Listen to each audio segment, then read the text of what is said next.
And I mean, Graham, you said it so well. You resigned from Qantas to object against mandatory vaccination, against the bullying, and particularly in your field in aviation, but also the fact that you saw it rolling out across many other frontline industries.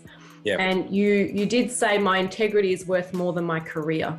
Mm-hmm. And some would suggest that being a pilot is a very courageous job. It's a very brave job. A brave man would, it's what it takes to be a pilot. And what does it take to make a stand and put your career and reputation on the line? So some people would ask, why wouldn't you just get the jab and get on with your life? And, I'd like to know what you would say to the people that thought, wow, he resigned and he didn't take the vaccine and he is standing up in his truth.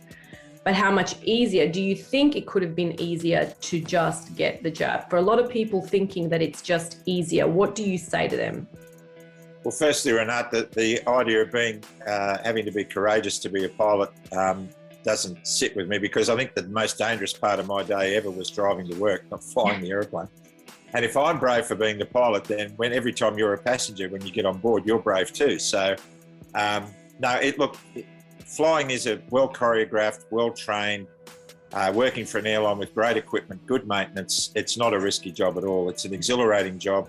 It's very, it can be challenging in really bad weather, but we love it when we get to practice our craft in that area. So, but I do thank you for the label. People need to realise that I was just floating along with mainstream narrative. I gave permission for my mum to get double Pfizer vaxes about a year ago, or just about 10 months ago probably.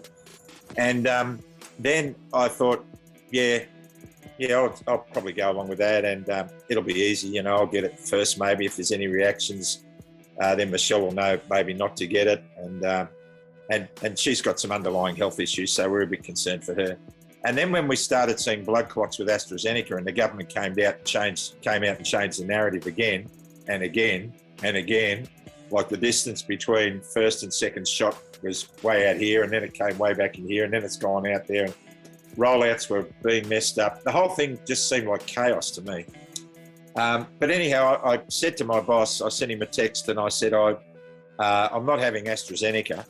And because I'm over 60, I'm going to need approval to get Pfizer. And he said, you're considered an essential worker, so we can get you that. So I said, well, let me know when the Pfizer clinic's at the airport and I'll get it on the way home from the flight.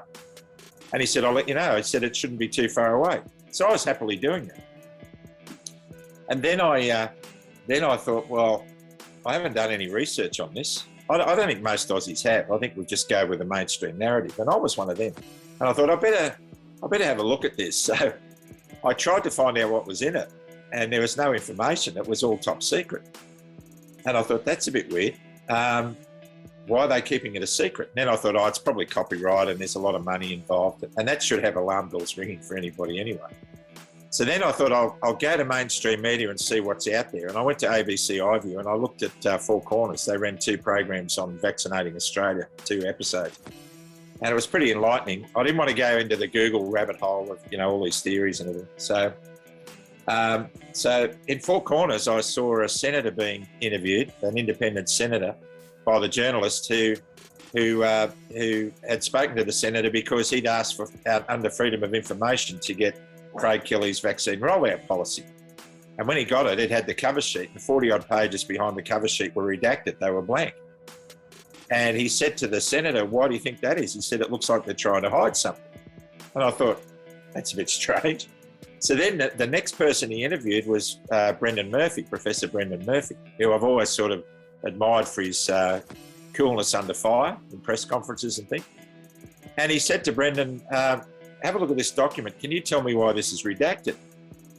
And he leaned back and he sort of smiled and he said, well, you have to realise that we have very sensitive commercial arrangements with our suppliers, and they're very strict about what we're allowed to tell the Australian people. And I thought, are you kidding me? You're pushing this thing on us and you're telling us to get informed consent and everything about it's secret, and you're a public servant. My taxes help to pay your wages, and you've got an allegiance to the drug company. So then I thought, how can I get informed consent? Then I did a bit more research and I found out that doctors in Queensland could go to jail for 6 months if they spoke against the mainstream narrative. In other words, if they said they couldn't give informed consent to their the information to give informed consent to their clients, to their patients.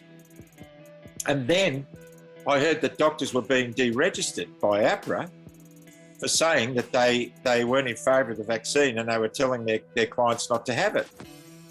So I thought, okay, well, where do I get the information I need? If I go to my GP and he's afraid of either going to jail or losing his licence and his livelihood, how can I trust what comes out of his mouth? And I known a couple of GPs and I spoke to 2 or 3 of them and they all had the same response to my question. What do you think about this jab? And they all said, I wouldn't be rushing into it if I were you. But then they said, don't tell anyone I told you. So I'm starting to think, I can smell a rat in the cheese factory. That's a favourite saying of mine lately.